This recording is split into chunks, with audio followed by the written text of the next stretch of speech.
શું આજે પણ તમે ગામડામાં કાચા કે નવયાવા મકાનમાં રહો છો અને તમારું પણ સપનું છે કે તમારા ગામમાં તમારું પોતાનું એક મજબૂત અને સુંદર પાકું મકાન હોય? તો તમારા માટે બહુ મોટા સમાચાર છે. કેન્દ્ર સરકારની પ્રધાનમંત્રી આવાસ યોજના સરકારે વર્ષ 2029 સુધી લંબાવી દીધી છે.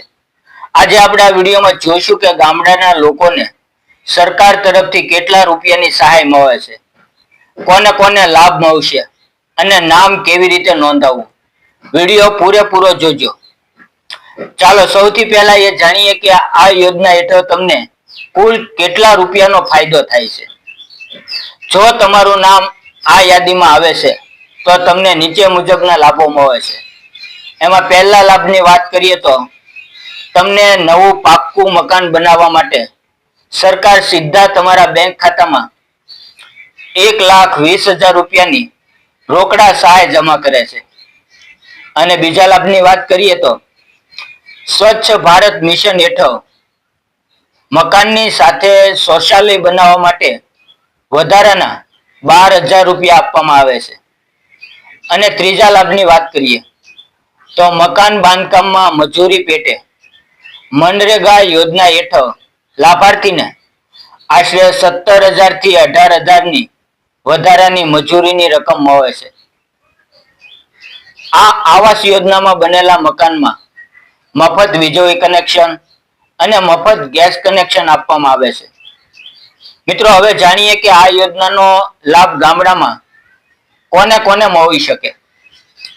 તો જે પરિવારો કાચા મકાનમાં અથવા તો ઝૂંપડામાં રહે છે તેને મળે, અને પરિવારના કોઈ પણ સભ્યના નામે ભારતમાં ક્યાંય પણ બીજું કોઈ પાક્કું મકાન ન હોવું જોઈએ, અને પરિવારમાં કોઈ સભ્ય સરકારી નોકરીમાં ન હોવો જોઈએ, અને માસિક આવક 10,000 થી વધારે ન હોવી જોઈએ, અને પરિવાર પાસે કોઈ ફોર વ્હીલ ગાડી કે મોટું ટ્રેક્ટર ન હોવું જોઈએ.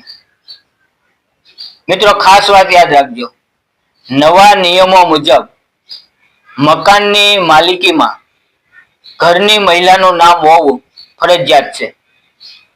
અને જો તમે આ યોજનાનો લાભ લેવા માંગતા હો તો તમારી કયા કયા દસ્તાવેજોની જરૂર પડશે તેની વાત કરીએ તો એક છે આધાર કાર્ડ, પરિવારના દરેક સભ્યોના આધાર કાર્ડ, પછી આવશે રેશન કાર્ડ, ચૂંટણી કાર્ડ, બેંક પાસબુકની નકલ, મનરેગા જોબ કાર્ડ જો તમારી પાસે હોય તો, જમીનના કાગળો, જે જમીન ઉપર તમારે મકાન બનાવવું છે તે પ્લોટના કાગળ, અને મામલતદાર કે તલાટીનો આવકનો દાખલો.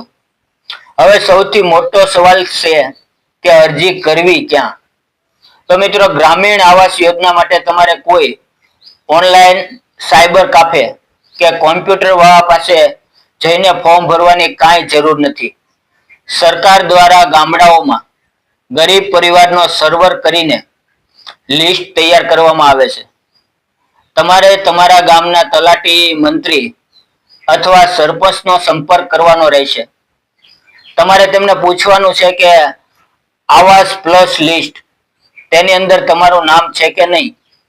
જો તમારું નામ લિસ્ટમાં હશે તો ગ્રામ પંચાયત દ્વારા તમારું ફોર્મ તાલુકા પંચાયતમાં મંજૂરી માટે મોકલી દેવામાં આવશે, અને મંજૂરી મળ્યા બાદ સરકારી અધિકારી તમારા કાચા મકાનની મુલાકાત લેશે, તેના ફોટા પાડશે, અને હપ્તાવાર પૈસા સીધા તમારા ખાતામાં જમા થવાનું શરૂ થઈ જશે.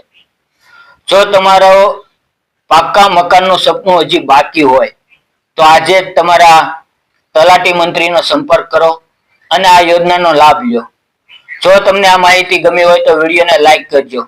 ફેસબુક ઉપર જોઈ રહ્યા છો તો પેજને ફોલો કરજો, અને યુટ્યુબ ઉપર જોઈ રહ્યા છો તો ચેનલને સબસ્ક્રાઇબ કરજો, અને આ વિડીયો તમારા મિત્રો સુધી શેર કરજો જેથી આ યોજનાની તેને સંપૂર્ણ માહિતી મળી રહે. ફરી મળશું મિત્રો નવા વિડીયો સાથે. જય હિન્દ.